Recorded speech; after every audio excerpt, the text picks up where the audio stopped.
All right, so we're here every month, the first Wednesday of the month, for our AFA conference call. I have no idea why my terrible phone would not call. I've had these problems with my iPhone, get an Android phone, and everything goes to crap. Anything against the Android phone, but you got two Samsung screens, a Sprint screen, an LTE screen. 5 minutes later to restart a phone. That's why iPhone, always iPhone.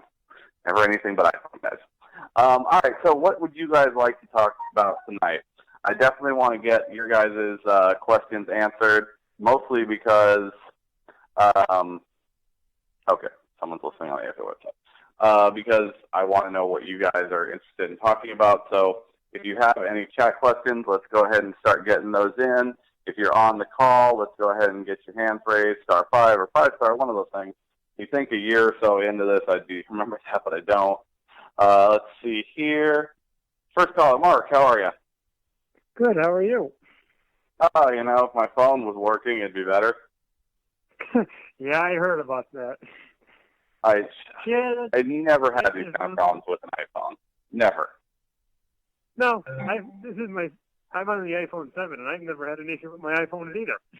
Yeah, no, I got an Android phone now, and I don't know. Doesn't want to connect. Just call not send. I'm like, really? Yeah, Android stink. I have an Android tablet, and I can't stand the darn thing. No, it just gives me a headache every time I have to deal with this. I regret not getting an iPhone. Another iPhone. Yeah. All right. So what would you like to talk about tonight? I guess my biggest, I'm not sure if it's a question or a concern, but like I was talking with John Adams, and I had brought up my whole medical issue, and he said it wouldn't be a big issue either. So I guess my other thing is, okay, here's my question. How do you know you're meeting, about 150 ladies per social, give or take? That's somewhere around there, yeah, give or take.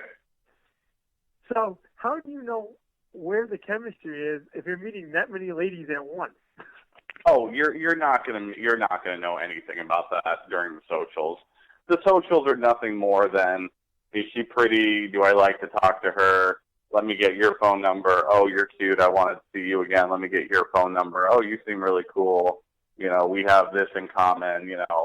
More or less, it's just get a lot of phone numbers, get their name, get their profile number, get their phone number, and then during the rest of the week, you have our staff set up the dates with those girls. That's really all the social is.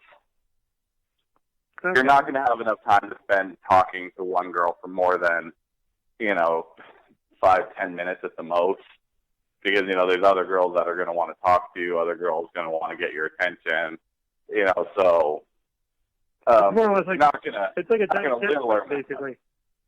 It is. It's like a giant cat fight. They're all, instead of them being the eye candy, so to speak, it's the guys that are the eye candy. Pretty much. Weird how that works. Yeah, you go to another country, things are different.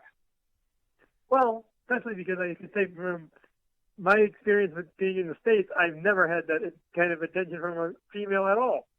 No, it doesn't happen here unless you're like, Chris Hemsworth or something, or Brad Pitt. Yeah. You're just not going to ever have that experience. Or famous or rich, you're not going to get that experience stateside. But when you go to other countries, you get a lot more attention. I wonder why you get stared at. Well, because you're kind of a novelty, for lack of a better term.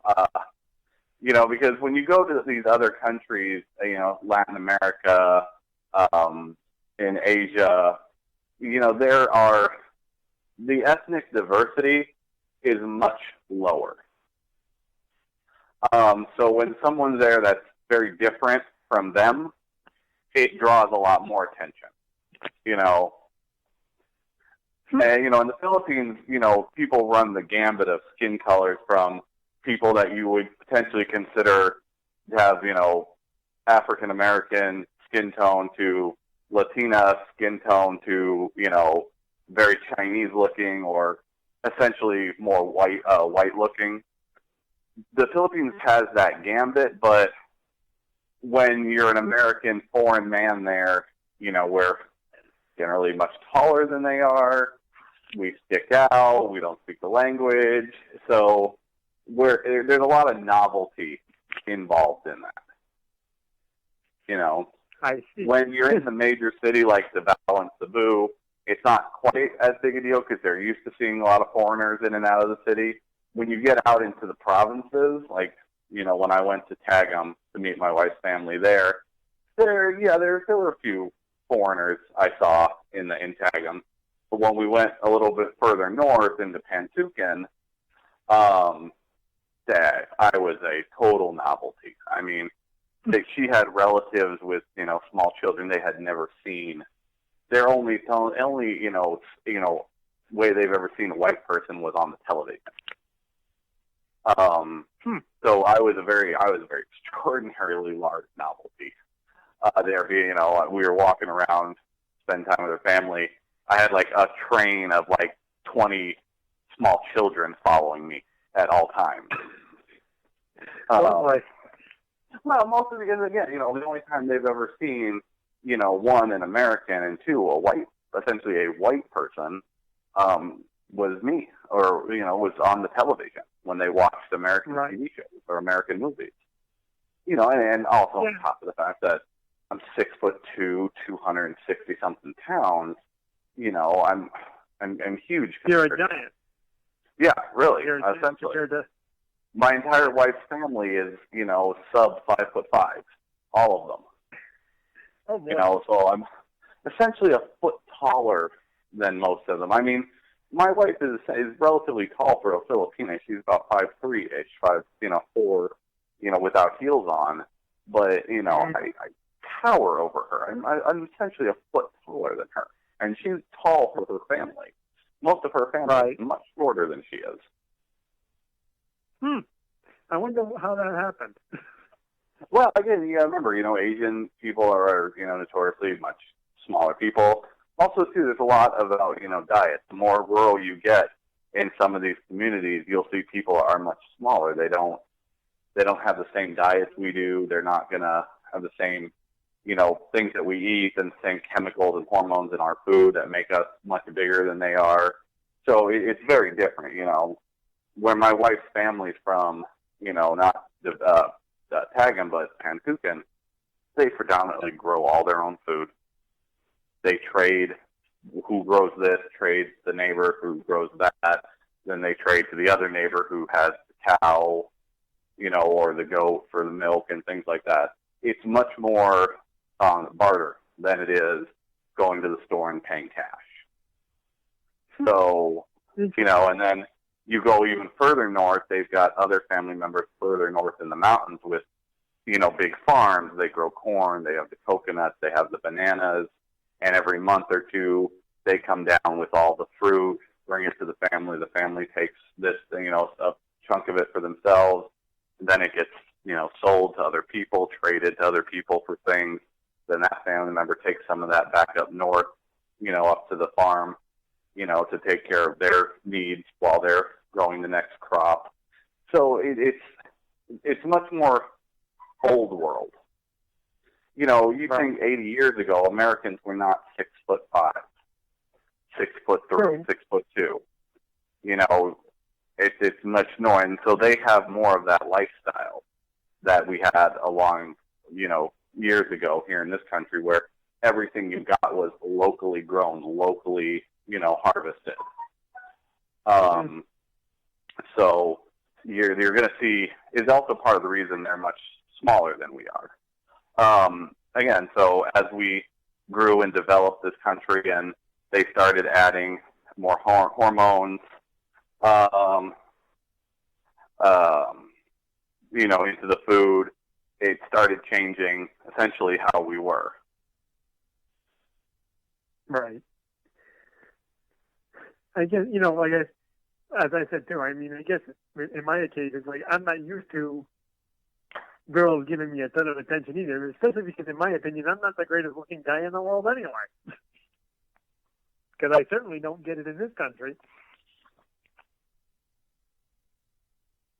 Yeah, no, I mean, again, and that's the thing, too. You also have to remember, too, they're much less worried about our looks as opposed to who we are, and, you know, what kind of person we are.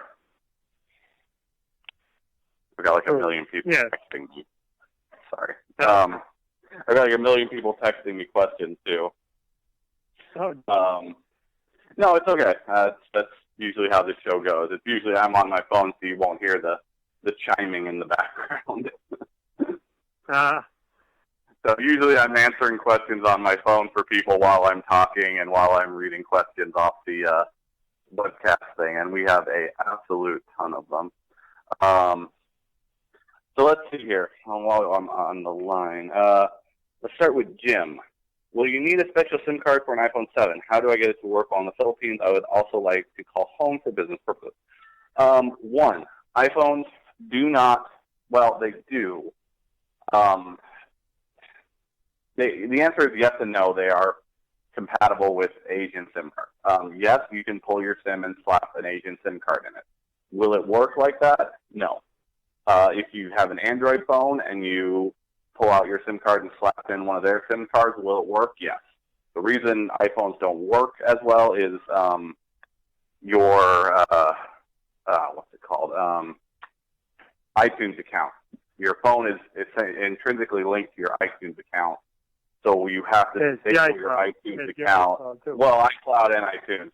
You have to essentially disable all of that before you take the SIM card out, then replace it with the Asian SIM card, and it should work, I've been told. I personally don't do that when I'm there. Usually I just rent a phone from Helen or Don Marco, whichever city I was in. Just rent one of their phones. It's dirt cheap to rent. Or you can literally go to the mall and buy one of those old Nokia phones from the late 90s, early 2000s for like $5, and get a 50-cent SIM card and put it in, and it'll work that way too. That's it. Well, I was talking to AT&T because I have AT&T as my carrier. There is something I can do with my own plan that will allow me to use my phone over in the Philippines. Yeah, at $5 a minute. Yeah, but I know. It's extraordinarily expensive. So to answer the third part of Jim's question, I'd also like to call home for business purposes. The hotels all have Wi-Fi. You can use any of the internet calling apps from Vonage to what are they all called? Hold on. WhatsApp, Kick. There's another one. Hold on, I gotta get this. Facebook Messenger, you can make phone calls through. Google Hangout, you can use. WhatsApp, Skype, Viber. Any of those can make phone calls via the internet, and you can actually put money on most of those. Like, buy $10 worth of minutes or $5 worth of minutes, and it'll allow you to call from their app to a cell phone or landline, not calling app to app. So if the person that you're calling has the app, you don't pay anything, and it just runs off of the internet. So that's one of the options. That's the option I use mostly if I were to call home or call the AFA office or talk to Ken or John while I was over there. We would use WhatsApp or Viber, or Facebook Messenger, because you can make calls through that to other people with Facebook Messenger. So I would go that route. Skype, you can buy minutes on Skype and use Skype to call direct lines. So those are your options there, Jim. But the iPhone, it's a lot harder to make the SIM card work. I tried it once, and I just got really frustrated with it, and I just put my SIM card back in and put my phone back in my pocket and went over to the office and said, hey, I need a phone. And they handed me one of theirs. All right, I think George. now with the iPhones, you can't even get the SIM cards out. You can. There is a way to do it. All phones have to have a removable SIM card. It's just they make it really hard to see it. Because I've never been able to get them out of my iPhones either.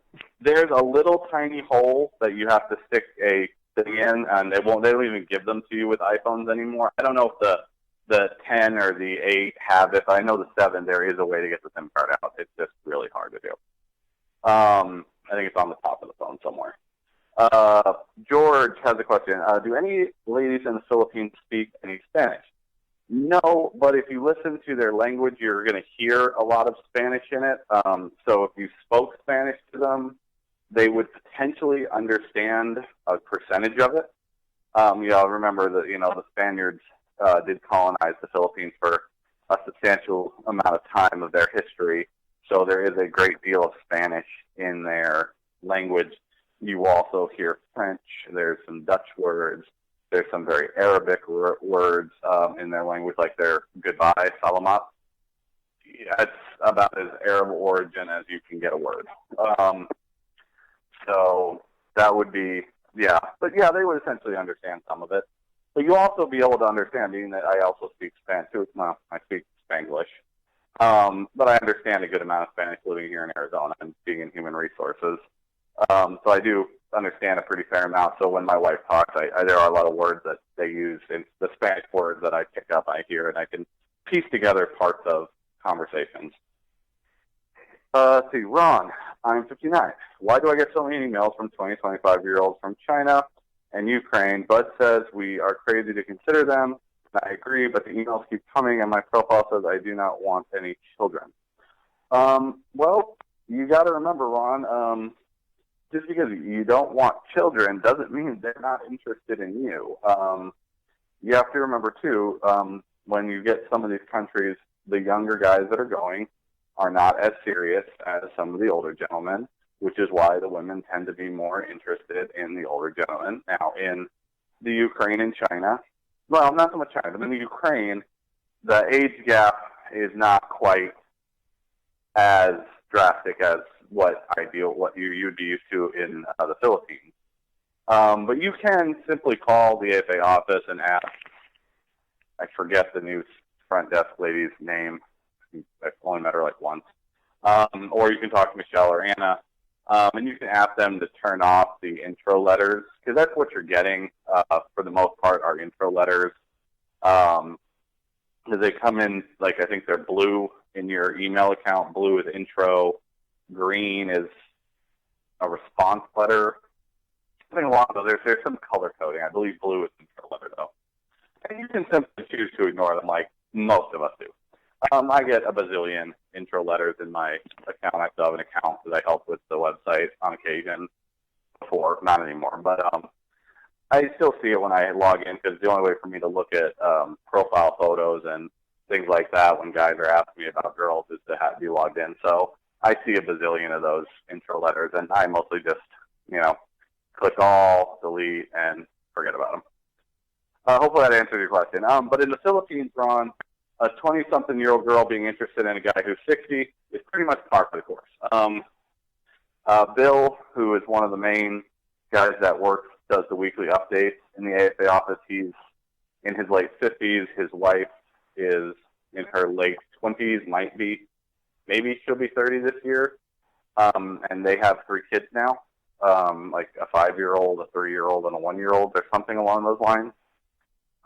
So it's pretty par for the course for the Philippines. Like I said, I've always said, my wife and I are extraordinarily, we are like the oddball couple, being that we're only 5 years apart and not 20-something years apart like most couples in the Philippines are. And again, when I met my wife was concerned that I was too young and not mature and ready for a real relationship and marriage. So, even she was concerned, that thinking I was potentially too young.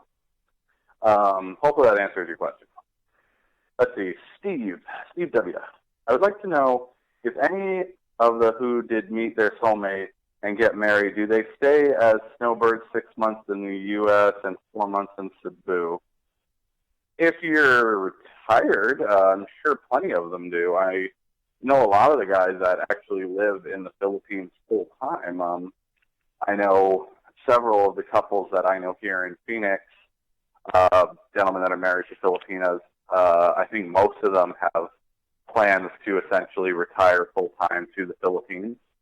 Social Security isn't that great, but, $1,000 a month and you live quite well in the Philippines. And you average Social Security is anywhere from, 15 to 3,000 a month for most people.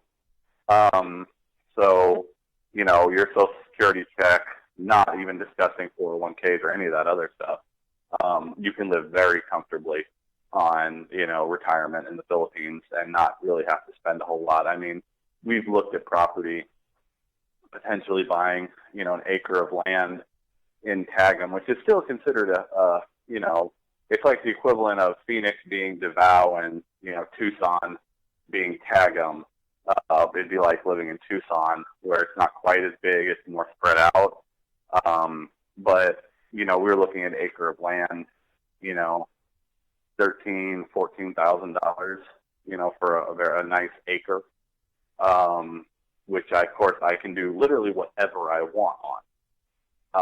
I fully plan on being a fantastic slumlord when I move to the Philippines at some point, building a nice house for me and my family to live on, and then building a whole nice little row of, single room apartments, kind of like the ones my wife grew up living in, where it's a little 1-bedroom apartment, no running water, communal bathrooms, every 4 or so houses have one communal shower bathroom. And this is very standard for outside the major cities.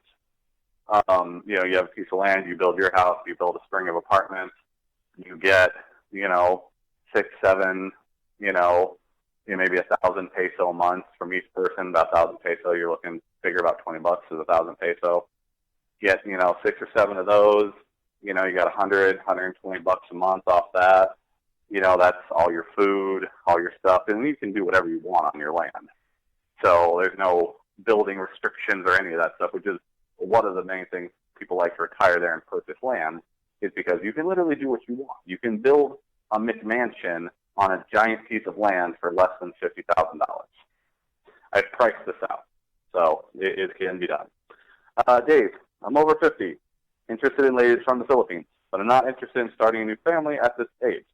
How likely am I to find a lady that's not interested in having kids? Not too good, Dave. A lot of the girls, being that a majority of these girls are in their 20s, potentially 20s to very early 30s, a lot of them do want children. They grow up in, very large families, several children, siblings is kind of standard. They're used to it. You may, get lucky, maybe find a girl that's okay not having kids. Some of them may be okay with that. Be very upfront with them about what you're looking for. You never know. You may find a girl that says, yeah, I'm cool with that. Also consider a lady that's in her 30s or even 40s who already has a, older teenage or potentially young adult who would not be coming with them to the U.S. with you. That's another viable option where you could find a lot more ladies that are going to fit what you're really looking for there without the new family or add-on family. I call them insta families, but yeah, that might be the route for you. So if you're open to, a larger variety of ages, look at some of the ladies in their mid to late 30s, even early 40s, and that might be a little bit more attuned. Also, too, remember, a 40-year-old Filipina looks like a 20-year-old American girl for the most part. They're very young looking. So hopefully that answered your question. I was going to say, Greg, I kind of noticed that on the site, because I was looking at the Philippine ladies, and I'm looking at some of them that are even in their upper 50s and even maybe low 60s, and I'm like, really? Well, we did a show sometime early last year where we had a group of girls on. I believe it was a Davao show. And when I asked the one girl how old she was like, oh, I'm 53. And I went, no, you're not. BS. And throughout the whole show, I kept coming back to that. No, really, how old are you? And she's like, no, I'm 53. After the show, I finally texted I think it was Cebu. I finally texted Don Marco and said, I need to see a photo of this girl's ID card. There's no way this girl's 53. They sent me a picture of her ID card. She's 53. I could have sworn this girl was in her late 20s, maybe early 30s at the most. On the couch next to her on the couch next to her, and they didn't say it, was her daughter. They did not mention that they were mother and daughter. The girl on the couch next to her was her daughter. And they looked like they could be sisters. That's how young these girls do. They take care of themselves very well, and they look amazing. So I would go with that. Okay, John. I noticed 159 pages of recent engagements marriage on the AFA site. What time period is covered in these 159 pages? How recent are the most recent engagements and marriages on the first few pages of this part of the AFA website? I believe the first page is the newest reported marriage. You also have to get that caveat, too, is if a girl comes off the website, they don't always tell us why they want to be off the website. So if they just say, hey, I want my profile off because they get serious with the guy, we take their profile down per their request. If they don't tell us, hey, I got engaged or hey, I'm married, then we actually don't know the reason and they went down. The ones that you see on there are the girls that have actually told us, yes, I'm engaged, or we know for a fact that they're engaged or married because it happened where we'll see it or we have photos of it and things like that. I believe the first page you see is the newest, and page 159 would be the oldest. I would think that's how it works. I will have to go back and look, but I would go with that. I actually forgot we had that. I don't know how often that gets updated either, because a lot of times we don't know when these girls get married. We just get an email from them saying, hey, please remove my profile. Or they won't even tell us that they got married until a guy starts writing them, and we call them saying, hey, this guy wrote you, and they go, oh, yeah, no, I'm married, sorry. And they're like, oh, okay, thanks. That has happened, actually. It's happened many times. All right, Jason. Hey, Rick. I'll be heading to Davao in a few weeks on a club tour. Any recommendations on locations to take a lady for a date? Thanks. Oh, God, Jason, there's so many. You really want a fun place to eat, and it's a buffet, but it's like the best buffet in the world. It's called Vikings. It's at I think it's the Ayala Mall. Thinking it's that mall in Davao. No, Ayala's in Cebu. I don't know. It's called Vikings. Ask the office there which mall it's in. It's this gigantic buffet, and every station is a different country. So there's like a French station, and then there's an Italian, a Chinese one, a Japanese one, a Korean one, a Russian one. Obviously, there's a Filipino one. But there's a whole bunch. I think there's like 15 or so stations, and then there's this giant dessert bar in the middle of it. It's fantastic. I think it's like $20 a person, or like $15 or $16 a person American. But just unbelievable. Super fun place for a date. Because you can bring her, you can bring her mom and dad with you. It's a great family thing, which is really fun because the girls really like it when you include their family. That's a really good one. The one that overlooks the city. Wow, I am really drawing blanks tonight. Jeez. Hold on. Let me look it up because I am just straight up drawing a blank on that. Davao date. I'm straight Googling this for you, dude.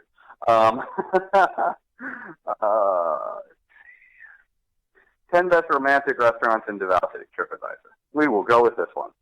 BS. Jack Ridge. That's the one I'm thinking of. It's the one that overlooks the city. It's actually where my wife and I got engaged. Thankfully, my wife is in the other room playing with our kid, or she'd probably be over here punching me right now for not remembering the name of Jack Ridge. Restaurant. Careful, you're treading on thin ice. I'm getting old, guys, all right? I'm getting old. Literally ran in the door right as this show was supposed to be starting, so I was stuck in traffic for like an hour. There's a semi-truck that is on its side on the freeway, like a mile and a half from my house. I literally were out to park my car on the side of the road and just walk home. That's a really good one. Chema's by the Sea is a really fun one. It's got a really nice restaurant. The Garden Bay Floating Seafood Restaurant, it's interesting. It's a really cool place. The food's not the best. Bondi and Burke. It's an Australian steakhouse, and it's super cool. Really good food. There's another one. It's called Balik Bukit. It's a traditional Philippine restaurant. It's traditional Philippine food. So not quite what you're thinking of when you go to like a Philippine restaurant here in the States. It's the more traditional, but it's all organic. They actually have a farm in the back of the building where they grow a lot of stuff, and then they have a farm where they have they grow all the meat that they serve, the cow, everything. It's all grown. They control the grow of everything. It's a real small place. It's very traditional inside. Looks like an old bamboo-style hut on the inside of the building. They did it really cool. The food's amazing. They have an appetizer, which is basically nothing more than a big thing of bread with this homemade butter. It's fantastic. And the girls really dig it because it's very traditional. It's their culture. There's all stuff on the wall that's all about traditional Philippine history. It's super cool. My wife absolutely loved it. We went there probably like 3 times the first time I was there. Because the food was amazing. And it was really cool because a lot of things like she had to be like, oh yeah, that's right. Back in the day, this is, what the houses look like. And, on the menus and stuff, there's photos, and on the table they've got pictures under the glass of, all the traditional history of the country. So it's really kind of a cool one. You get a little bit of history, and you get amazing food. Those are a couple of my personal favorites. Obviously, the beach is right there. You can go to the beach. There is, right next to Balik Bukit is and I honestly I don't think I even knew what the name of this restaurant. It's a seafood restaurant, but it's called 10-Way Tuna. They do tuna. So all they do is tuna fish. They have a few other things, but their main thing is tuna. They have it available 10 different ways, and they have like a combination plate where you get a little of each way they do it. Everyone raves about it. It smelled a little fishy to me. I'm pretty strict about my fish. But we ate there. I did the 10-Way Tuna. It was absolutely fantastic. That's another one, but it's literally next door to Balik Bukit, so you can do them back to back. Only thing about where this location is, it is out towards the edge of the city. So if you go late and it's very late and dark, there's not a whole lot of cabs cruising around this area. All 3 times we were there, we actually had to walk a pretty good distance before we found a cab to get us back to the hotel. But it is what it is. It's all lit. It's a major road, but you're going to be walking a little bit. You're going to walk off all the bread and the food you ate, so it's good. Hopefully that answered your question, but literally TripAdvisor, Davao City romantic restaurants, there's just a whole list of them. Some of these ones I actually forgot about. Bistro Rosario, I've heard good things about. It's an Asian-style steakhouse. The Garden by the Bay Floating Seafood Restaurant, I wanted to go there. Never got a chance to. Might have to do that when we go for Christmas this year. Oh, yeah, we're going for Christmas this year. So let's see here. Okay. Let's see. Oh, hey, we got more answers. Jason. Okay, Kirk.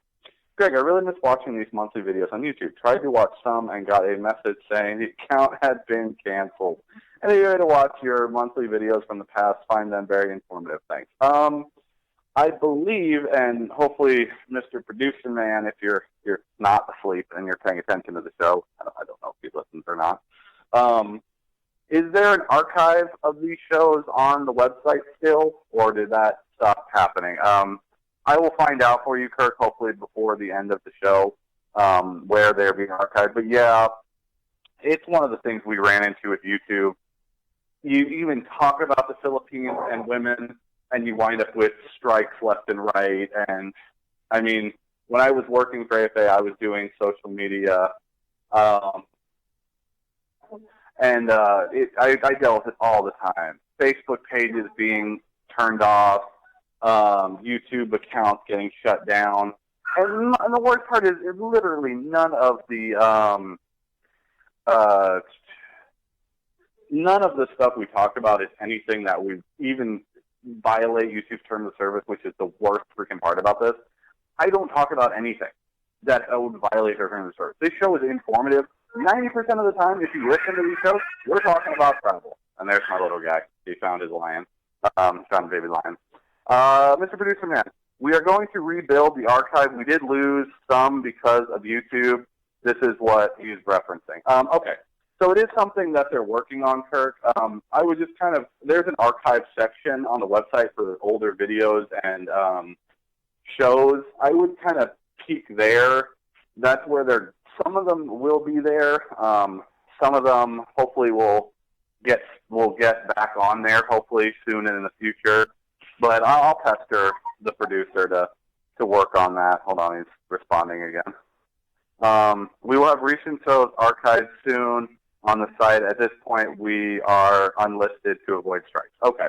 So the YouTube channel that these were on, they've actually just AFA has chosen to make all the videos private as to not get the channel shut down for, essentially stupidity on social justice warrior part. But so they're going to get that. Yeah, that's kind of stupid on YouTube's part to be shutting that. Well, look, YouTube went through and they purged all the gun YouTubers, which was a lot of what actually one of my oldest personal YouTube channels was a gun and knife review channel. I had a couple hundred gun and knife review videos. I'm not going to give the name of it because it's been shut down. But for years, and I stopped doing this like probably 4 or 5 years ago, stopped making any videos. But up until last year when they really started purging those channels, I was still getting probably $100 to $200 a month in residual ad share revenue from them. And these were videos that I did years back. So, I was a gun YouTuber and knife reviewer and, all that stuff. But yeah, no, they purged that. They purged anything related to dating. And one of the biggest things that drives me nuts is the reason Facebook wouldn't let dating sites advertise, which there are plenty of dating sites that advertise, which is what's hilarious. But because we're considered mail order bride or marriage brokers, we're banned from those services. And it's really unfortunate because we are not trying to scam you. We're legitimately trying to lose you as a customer. John and Ken literally have the world's worst business model. Their ultimate goal is to lose you as a customer. I told John that. Yeah. I said, you guys have the worst terrible business model in the world. Yeah. And John freely admits it's a terrible business model. Yeah. Our ultimate goal is to get you to another country, introduce you to girls, and then for you to stop paying us. Terrible business model. Yeah. Which is if you look at it, we're legit about what we're doing. We're trying to get you to go meet a girl. We tell you. John will tell you. Bud will tell you. I will tell you. Don't write letters. Go on a tour. If you do the math, we don't make as much on your tour as we do if you were to write letters. But we tell you, go on the tour. Don't write the letters. We tell you to do the thing that makes AFA the least amount of money. Because if you factor in the hotel, paying the staff, the venue, the vans that we have to rent, all the things that we have to do to make these tours happen, they don't make that much on them. They really don't. We're not marking those things up, to make a huge amount of money. John is not an uber rich man because John is a realist about what he's trying to do because he's trying to help guys find the same thing he's had for 20 years or so now. I forget how long they've been married. But, their daughter, I think, is graduating high school either next year or may have graduated this year. Ken, his daughter just graduated high school this year. They have been married to these ladies for probably 20 years now they've been married. And they want you guys to find the same thing they did, the same thing I have with my wife and my son. And so if you really look at what this service is, it's a terrible service if you're trying to make any money. But it's a real service because it's a labor of love. John gets up every day, goes to the office, works on this website, does everything he does, travels around the country doing these seminars. Also, if you're interested in the seminars, please go to the homepage. scroll down a little bit on the left-hand side, there's a seminar link. I don't have it open, so I don't know what's upcoming. But if you go to seminars, we give you even bigger discounts on the tours if you go to a seminar. You get additional tour discounts if you sign up for a tour or make a deposit at the seminar. So that's another way to save more money on your tour price. You want the upcoming tour dates? Because I'm looking, or the seminar dates, rather, because I'm looking at it. You got Baltimore on June 10th, Dana Point on June 23rd, Miami's on June 30th, and Tampa's on July 1st. There you go. So that covers both coasts. You got the Northeast, you got California, and you got Davao, Florida. So that's essentially, you can make it to one of those this year, make your deposit at the tour, at the seminar, or if you've gone to the seminar, you can call in and then make your deposit. I believe they still honor that if you actually were at the seminar, so you do write your name down when you come. Because we send you stuff afterwards, even if you didn't sign up. So also, too, it's a really great way to meet couples that have gotten married through the service. A lot of times, couples who have met and married through the service, they see that there's one close, and they just show up to them. We don't even ask them to show up. A lot of times, they just show up because they want to share their story with you guys. So, yeah, okay. I think I answered all the questions there. Let's see.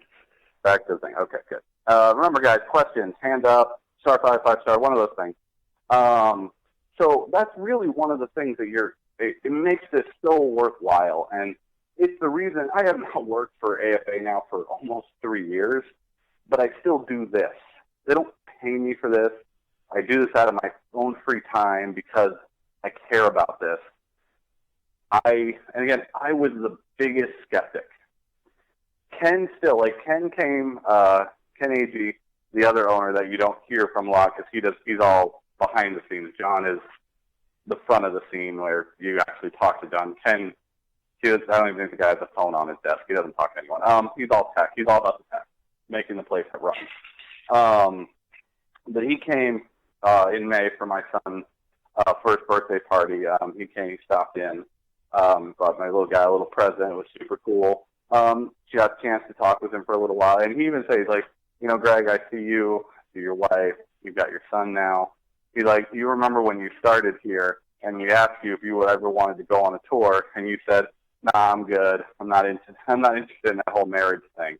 And so he's always teased me ever since I came back from that tour in Davao and said, hey, guys, hey, check this video out. And I took my phone out, and I showed them the video of me asking Glenda to marry me. So he still teases me about it because I was no, I'm not getting married. I'm not interested in that. Because, again, years of bad experiences dating here, same stuff you guys have all gone through. Again, like I said, I'm a solid 5 on a normal day, maybe a 6 on a good hair day. My beard's looking good. I might be an 8 or a 9 now because I got an excellent beard now. Yeah, buddy. Yeah. What's up? So that's my little guy. He's 13 months. I guess Monday he's 13 months old now. You're 13 months. Don't touch that though. No, don't touch the power supply for Daddy's hot tub. Hold on. You want a sip of Wawa? Here, that's it. That's it. Hold on. Little guy needs a sip of water. Okay. Now play with the cup. You want to play with the cup? There you go. Take your cup. So yeah, but it's the reason I still do this every month. And again, I wish I could do this every week. I wish, our producer was willing to stay till 6 or 7 o'clock every Wednesday night. Hey, you. No, you go to mama. You go to mama. I just gave him some. But the poor guy, he's stuck at the office every time we do one of these shows. And so I get it. But, I do this because I want you guys to be able to find what I have. I believe in what this product is. I think if you really just do this and you go on a tour, don't spend your money writing letters. Don't do any of it. Don't waste any of your time on it. Save up your money, get your plane ticket, purchase your tour or your club or your individual introductions, whichever way is going to work best for you. I do stress the tour because it's way ridiculous amount of fun. and it's not that expensive. Steve, did I miss your question about snowbirds? I swear I answered that. You did answer that. I did. Okay. Maybe it just popped up again for some reason. But yeah, no, snowbirds. I mean, I don't know if guys go back and forth multiple times because that airfare does add up. It's not the cheapest airfare to be going back and forth. I think a lot of it, most of the time, if they do the snowbird thing, it's every other year or things like that. Or a lot of these guys, they just wait and then they move there. But I'm sure there are plenty that do it. It just literally depends on your level of income and can you afford, $2,500 worth of tickets 2 to 3 times a year. Because it's not cheap. You can catch some screaming deals here and there, but we're talking 6 months out. I booked our airfare for December. I'm going during Christmas, New Year's. Yes, it's going to be more expensive to go that time, but it's the only time that I can realistically get 2 weeks off, and my work not burned to the ground because I'm not there. I work in human resources. I am the only human resources officer in the state of Arizona for the company I work for now. So if I'm not here, things don't happen. And my boss will fully admit that. Because when I told him, hey, I'm going to the Philippines for 2 weeks, he went, I get to spend Christmas in Phoenix. I'm like, yeah, you do. And he's like, okay, I'll tell my family. I was like, yep. I'm like, I don't take days off. I'm not leaving for 2 weeks. But so it depends on your level of income, the amount of traveling you do. I mean, some retirees, it's not as big a deal. But I don't think you snowbird to Asia as easily as you would snowbird from, up, back east to Arizona or Cali or, Nevada. So I can't give you a real solid answer there, but I don't think it's quite as much as you're thinking. Hopefully that answered your question, Steve. I think I answered it twice, but hey, yeah, kind of. Remember, guys, star 5 star, one of those things, or send your question in. I'm not watching the video cast at the moment, so I don't know what footage it is, but I know a lot of the footage you've been seeing on there is very, very new footage within the last year, some of that footage. And the socials really are such a blast. All salesy, BS aside, the fun part about the socials is, one, you have the bonding with the other guys there because, Bud calls it the band of brothers, and it really is. You're all in a foreign country. A good chunk of these guys that go have never traveled outside of the U.S. So it's very different. It's very easy to bond with these guys because you're all experiencing this for the first time. You're experiencing it together. You're going out on double dates with the other guys. You're all doing the group, the daily excursions, together. So you're with the other guys a lot. A lot of these guys become, very close friends after they've come back.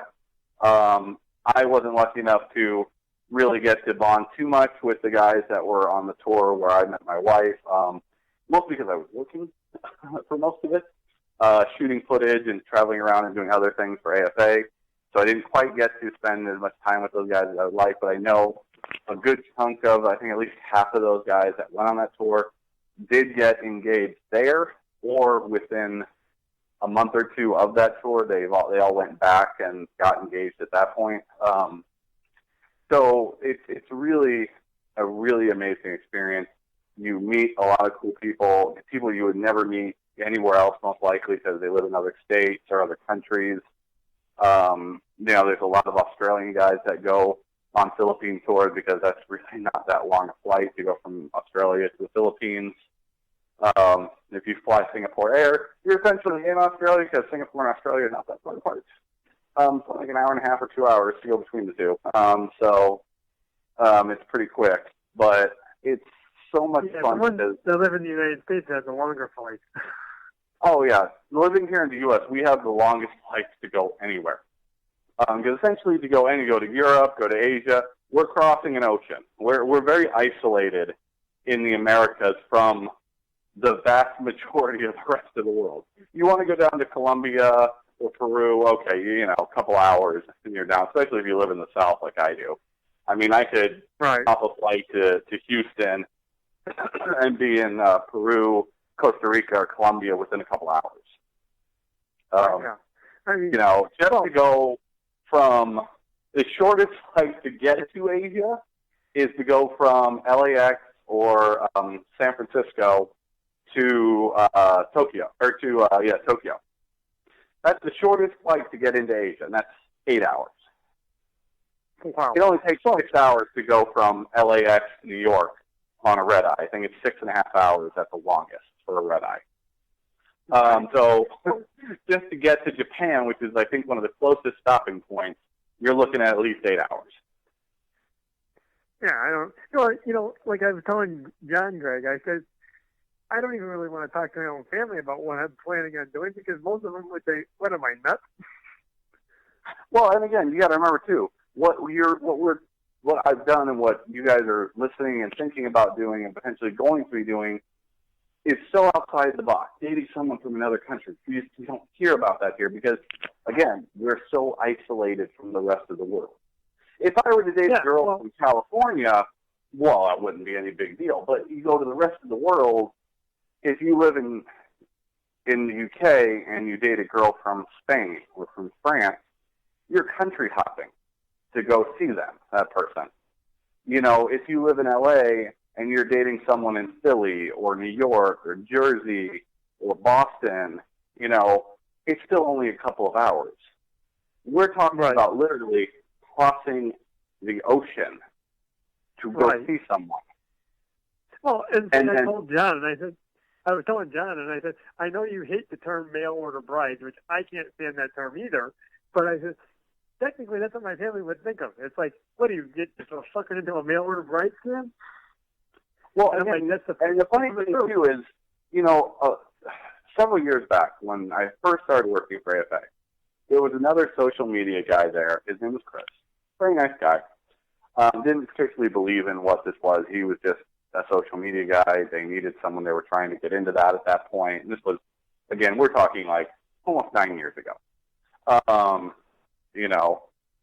Well, but, he and I did this kind of man on the street interview, kind of like what you see Leno and they all were doing back in the day. So we went and walked around Old Town Scottsdale. We went and walked around one of the hot spots in Scottsdale for an afternoon with a camera and a microphone. We talked to people. We asked them, what do you know about mail order brides? Most people were like, I don't know, that's something they did years ago or something. And one lady actually knew, like, the true history of mail order brides. And spent like 10 minutes, like, explaining it to us. And granted, he and I had looked it up before, so we pretty much knew how it really worked. And you've seen it in some movies, and what it was is men in the West would get the paper once every month or so, and women back east, women whose husbands had died or things like that, they would put ads.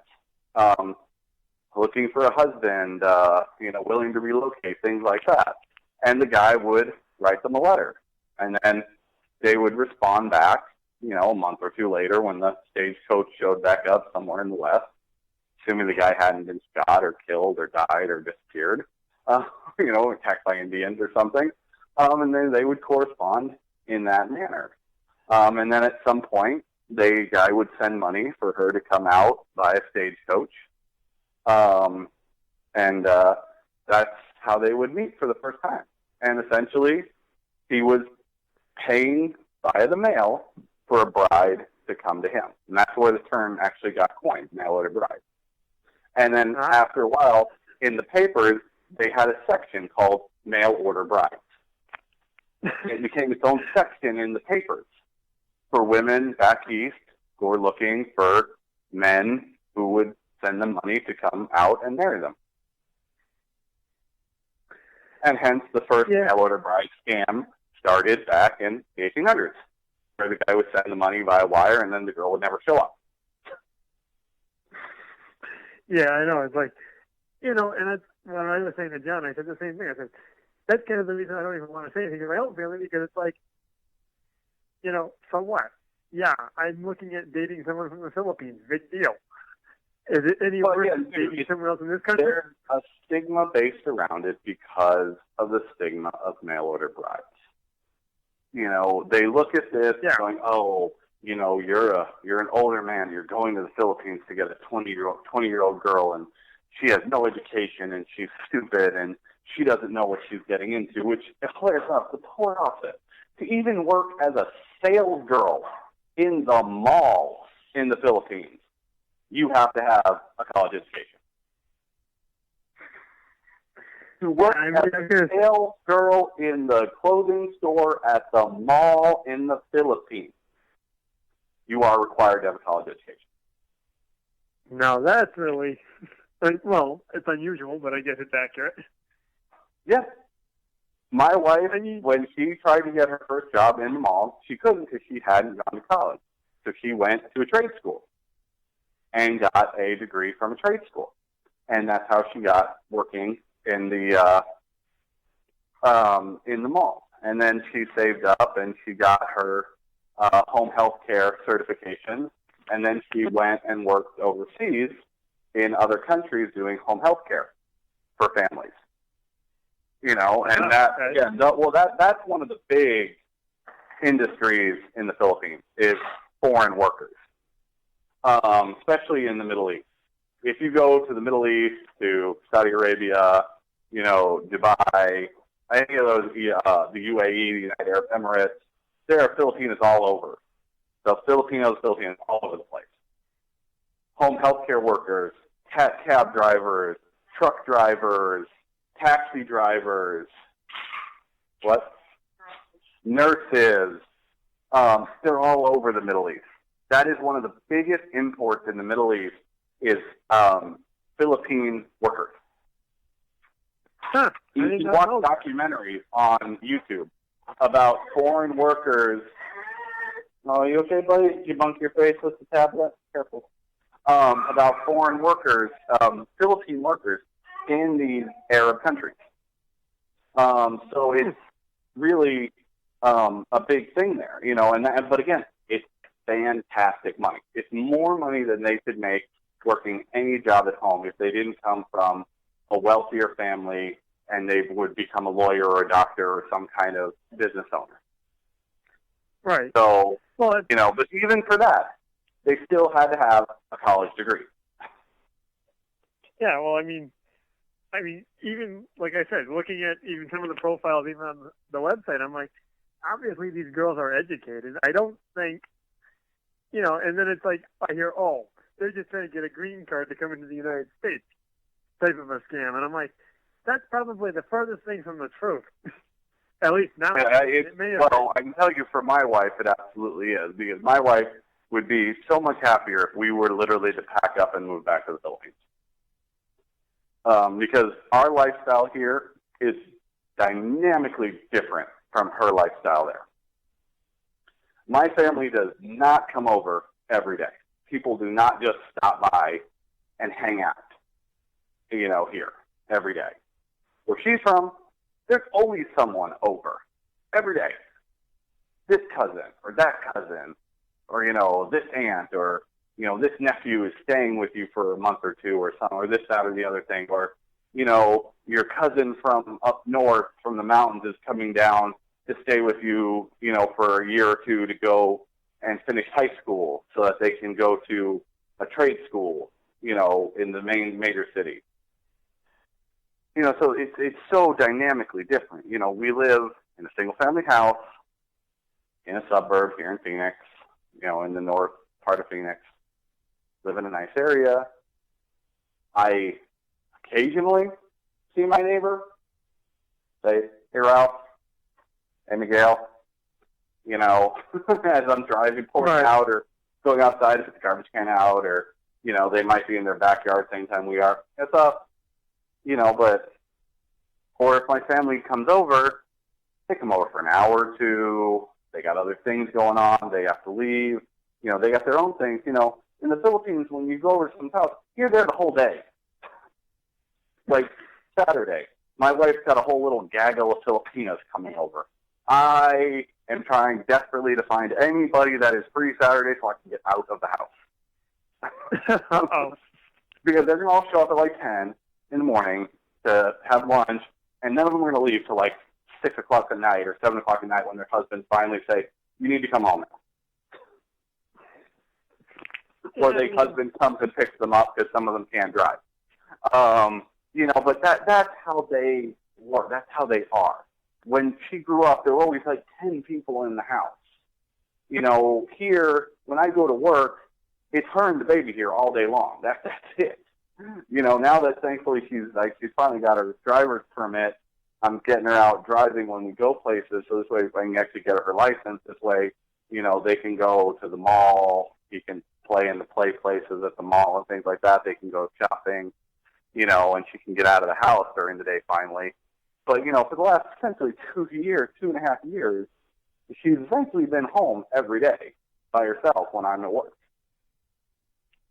So it's very dynamically different from what she's used to. And my wife is a real trooper about it. She really doesn't complain about it. She understands. She gets it. If she hadn't gotten pregnant so quickly after we got married, we were getting ready to get her paperwork finally after like a year and a half to get her green card, where she could actually start working finally, but she wound up pregnant, and then she got the little guy, and we did the math of what she would earn working, minimum wage mall job. Most of her salary, her income, would go to paying daycare bills. So right. It was just like, all right, just stay home until he's old enough to go to school, and then work. But it's because, in the Philippines, mom would come over, oh yeah, here, you take the baby today, or, cousin, A, B, or C, oh yeah, can you babysit? Say, yeah, bring the baby over, they just hang out with us for the day, so mom can work, and, so there was always someone around. So that is one of the biggest things why a lot of these Filipinas actually want you to live there or go there to retire. Because then you're there, they have their family there. It's very hard for my wife, which is why I don't complain much about the gaggle of Filipinas, all showing up on Saturday. Because it gives her a little bit more of that home feeling. It helps her not feel so, homesick for what she grew up being used to. Thankfully, my wife spent a couple of years working abroad, so it's not quite that big a shock to her. But for some of these girls who have never lived abroad or never really been out of the Philippines or out of their hometown, they're used to everyone being around all the time. Yeah, I guess that brings up another question I was going to suggest, and I didn't even think of it until you started talking. I mean, with me being, at this point, as I'm going back, I'm doing a refresher course right now at the school I got my license through, so I can actually start working. But if I'm going to be an over-the-road truck driver, and of course I live in a small town in the middle of nowhere, it's like, how is she going to cope with that issue? Put her in the truck with you. Yeah, I suppose I could do that. Some of the guys I know for a fact, he hasn't called in a while because his schedule is very different than what it was a few months back. CJ, his wife's in the truck every day with him. They crisscross the country doing stuff all over the country. They go to California, so he'll take 2 days and they'll go to Disneyland, or they'll go to SeaWorld. Or they were up in upstate New York, so they went to Niagara Falls for the afternoon. While they dropped the truck off in the morning, they hit an Uber, they took the train up to Niagara Falls, they spent the afternoon there, they came back in the evening, got a hotel the next morning, he went back, grabbed the truck, grabbed the next load, and they took off to wherever they were going. Another guy, Luigi, he's a local driver, so he's doing just a regional route between Arizona and California. So, he's home like every 3 days.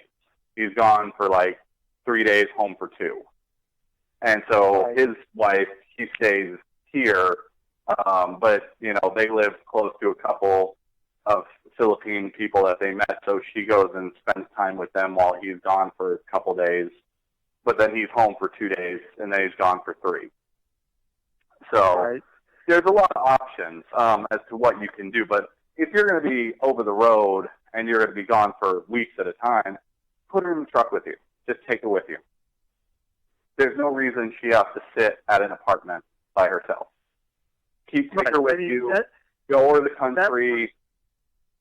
That was my only concern. And I mean, I'm sure when the time comes, I can find out from my employer how I can deal with that. But I don't. Now, CJ is an independent driver. I don't know exactly how it works if you're a company driver, but I know they hire teams, so that might be a viable option. Or I know sometimes they are allowed to do a rider policy. As I said, I'd have to find out when the time comes when I go to do this. But I guess this is just ideas I'm trying to bounce off at this point, because it's like, I don't want to bring her back to the United States and then she gets stuck being by herself for 4 weeks at a time while I'm doing a job. Yeah. And then, I would, if you're going to do that, again, and, I go back to my default. Be very upfront with them as to what their life will be like. Don't let them show up to a complete surprise as to how they're going to live. Make sure they know exactly where you live, what part of the country. Show them on maps. Show them the photos. Make sure they understand what your job is. Make sure, really, and I don't say this to be rude, but spell it out like you were giving them the Dummy's Guide to My Life. What is it, the Dummy's Guide to Word or the Dummy's Guide to iPhones? Literally give them the Dummy's Guide to Your Life with Me. Spell it all out, so there's no misunderstanding. There's no surprises. Well, I mean, because I guess, like I told John, too, I said, my only concern with it is because living in the Northeast, I mean, I'm used to the fact that the winters here are cold. But with them coming from a tropical climate, I'm like, this poor girl's going to freeze to death. My wife had never seen snow until the last year when we went up to Prescott, which is a little about 2 hour and a half north of Phoenix. Elevation spikes up really high. It snows. They had a huge snowstorm. We went up there for the day. My wife literally never seen snow before. First time she had even touched snow or even seen it in person. And she was literally freezing to death. And she had about 3 layers on. That's what John was saying. You better just buy her enough heavy clothes to survive the winter. Yeah, no, I mean, again, they grew up in a trend. Now, being that my wife has worked in the Middle East, coming to Arizona, the climate is not very different. It's hot and dry there. It's hot and dry here. Mm-hmm. So now here it's not nearly as dusty as it is in the Middle East, so it's a little bit nicer here than there. But she essentially had been exposed to this kind of heat. She doesn't do very well in it. She can't be outside for, more than a few minutes on really hot days because she'll wind up, really bad headache. She can't really handle it. But she's been exposed to it, so it wasn't a huge shock when she moved here. Right. Because, these are all questions even that have been going through my head since I started looking at doing this. And I've been looking at the site for, 2 years now, probably? Yeah. And it's like, I was explaining this even to John, and John goes, Mark, he says, there's no rush that you have to do within the next year. He says, no. Because he says, you're better off making sure you're financially stable enough to do something like this before you actually go and do it. He says, you're physically ready, you're mentally ready, and you've got realistic age expectations, which is fine. He says, but don't push yourself into doing something that you're not financially able to hold at this point. And I said, I know. I said, and that's why I haven't done as much as I've wanted to. And he says, that's perfectly fine. He said, there's no there's no time frame on it. He says, when it happens, it happens. Because, like I was telling him, I said, I have a list on my profile page at this point from, 28 to 37, I think, for Filipinas at this point. Yeah.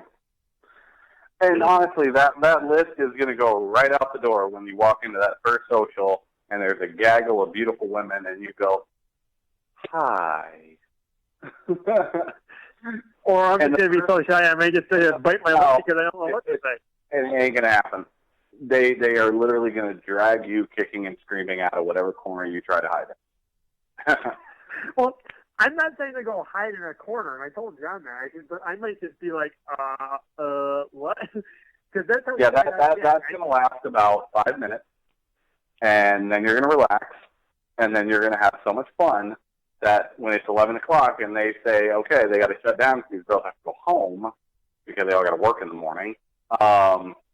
You'd be like, wait, no, it's what time is it? It's 11? You got to go? What? No. You know, that will be, by the end of that first social, that will be exactly how you feel. And then you will literally not be able to wait till the next evening for the next one because it is so much ridiculous fun. And that's also one of the reasons they play all the games and they do the Miss Filipina pageant, the Miss ASA pageant, and all the things that they do during it. It's specifically for guys like you who need all that to kind of help relax them and to get them kind of into the groove who have not experienced this before. So they do a lot of stuff that really is just it's gonna rip you out of that bubble real fast. Yeah, that's what even John was saying. He goes, to be honest with you, Mark, he goes, you're not going to be able to stand still for more than maybe 2 seconds. Well, I'll tell you right now, the only standing still you're going to do is when they play Grab the Zucchini. And what they do is they take a couple guys, you all stand back to back, they hand you, I forget the name of the fruit, I don't know if it's a zucchini, it looks like a zucchini or a cucumber, and they tell you, they hand it to you, and they say, hold this between your legs. Yeah, hold this between your knees. And then the girls all go around in a circle, and the music stops, they all rush to grab one between your leg, and then the girl that doesn't have her hand on one is out, and they keep going and going until it's you and one girl left. Oh, boy. But that again, it's literally going to drag you out of that bubble that you're in where you're not sure how to handle that situation. And essentially, it's just going to take and pop it. You know, it's going to take a pin and pop that for you. And it's going to get you, after that, there's you know, hey. There ain't nothing you can be shy about. You just had a whole bunch of girls literally grabbing at fruit between your legs. Or vegetable between your legs. There ain't that shy after that. And of course, you got to remember too, literally, the girls are falling over. You're falling over. It is hilarious to watch this. If you watch on the video, at some point we've probably shown video of this game happening. It is a riot. Oh yeah. By the end of it, everyone's on the floor in like a pile because you've all fallen over because you're all laughing so hard at this game. But it's the reason they do it, because it's so ridiculous. And even just watching it is a riot. Yeah, I've seen some of the, I've watched actually some of the Archive Filipino monthly videos and seen some of that, and I'm like, yeah. Are you kidding me? No, they do it for a reason. They literally do it for that exact reason. And that's what's so much fun about the tour. Is simple little things like that. And, you know, it's like, who could say they played that game in the Philippines with some of the most beautiful women you may have ever met in your life? Yeah, like, well, that's, I mean, then what, they got the other one where you're sitting on a newspaper? And you got to yeah, the newspaper dance where you are essentially forced into the thing that in middle school they told you not to do, which was touch. Yeah, I'm like, wait a minute, where am I holding this person? And essentially, the girl has kicked her shoes off and is dancing on your feet. Yeah. Yeah, no, that's another game they do. That's a really big one in the Ukraine. They really get into that game. But you know, it's so much fun that it breaks all that inhibition. It gets you out of the shell. It's a really amazing way to start. a week of some of the coolest stuff. Because again, you got to remember, some of the people you know are never going to leave this country. They are never going to get up and leave the physical mainland U.S. They're never going to leave the mainland U.S. in their entire life. No, and I mean, like I was telling John, I said, this has been one of my bucket list things to do since, holy cow, I can't even remember how long I've wanted to actually do this. I said, but now I'm looking at my age and I'm saying, holy crap, I've been alone for, that's almost 40 years without a real serious relationship. I said, what is wrong with me? Well, in this it's almost like having a midlife crisis. Extraordinarily normal. Huh? In this country, that's relatively normal now. Because if you watch TV, you don't need relationships. You go from this person to that person to this person to that person. Get married, you're an idiot. You watch television, they're preaching the polar opposite message that I'm preaching right now. Hey, Mr. Producer, if you need to kill the screen so you can need to go, that's fine. I actually probably should wrap this up. I've gone way too long here. Randy, why is Mark allowed to monopolize the conversation each month? Randy, you have to call in and raise your hand, and then I will allow you to monopolize the call next month. He just literally no one else raised their hand in the entire conversation the entire time except for Mark. So there you go. Hey. No. Yeah, it's the little guy saying, "Dad, get off the phone. It's time to play." It's time to play, Dad. All right, let me answer this last question. Okay, yes, I know. They all hear you. Steve, last question is going to go to Steve. What is the best airline to go to Cebu? Any of them. Except for the discount Chinese carrier. Eastern China or Southern China, I wouldn't. Southern China Airlines, don't even use them. Yeah, or Eastern China Airlines is equally as bad. But China Air, perfectly fine.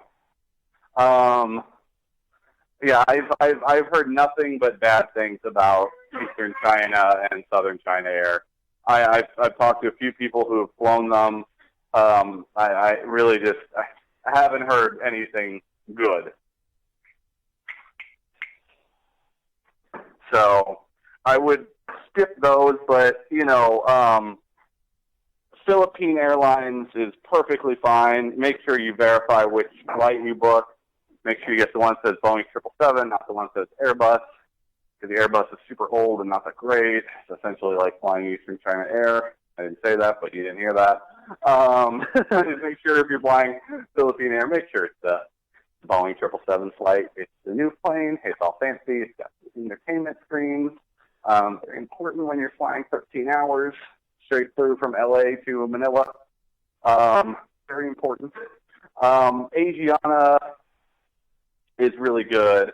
Japan Air, Singapore Air. You're going to fly longer because you're going to have to go down to Singapore to puddle hop up on their local carrier. But, they treat you like a king on Singapore Air. Oh, best flight. But there's a reason it's like the number one airline in the world. Only rivaled by, I think, Emirates. Emirates and Singapore, I think they flip-flop back and forth most years as who's number one, who's number two. Yeah, you just get treated so well on these airlines. The Asian airlines, they take such good care of you. And unlike domestic airlines, the booze is free and flowing, and they really won't cut you off unless you're acting like an idiot. So you can essentially, like I said, I flew Japan Air one trip. The Japanese dude next to me spoke zero English, but by the end of that 8 hours to Japan, he was drunk as a skunk. And literally, I counted, the dude killed a 12-pack. Oh, boy. Crux to 12er, was talking my ear off in Japanese. I had no clue what this guy was talking about. I literally at that point was just laughing and nodding my head.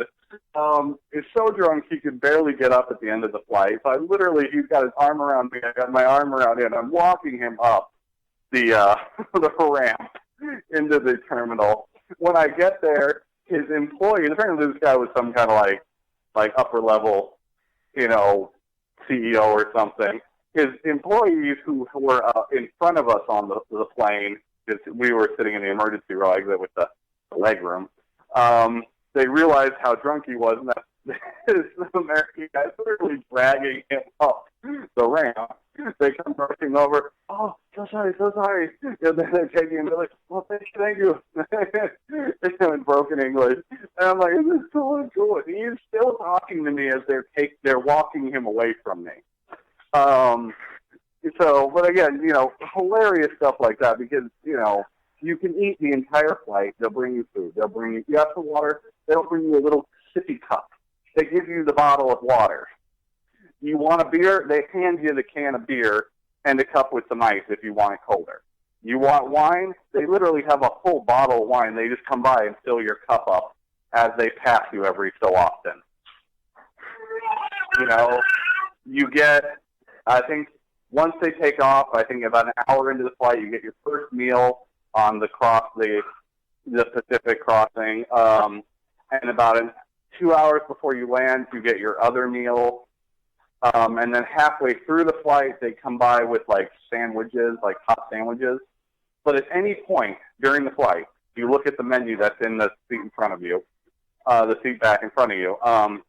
There's snacks, sandwiches, drinks. You hit the button, they come by, and you say, "I have this, please." And a couple minutes later, they show up with it.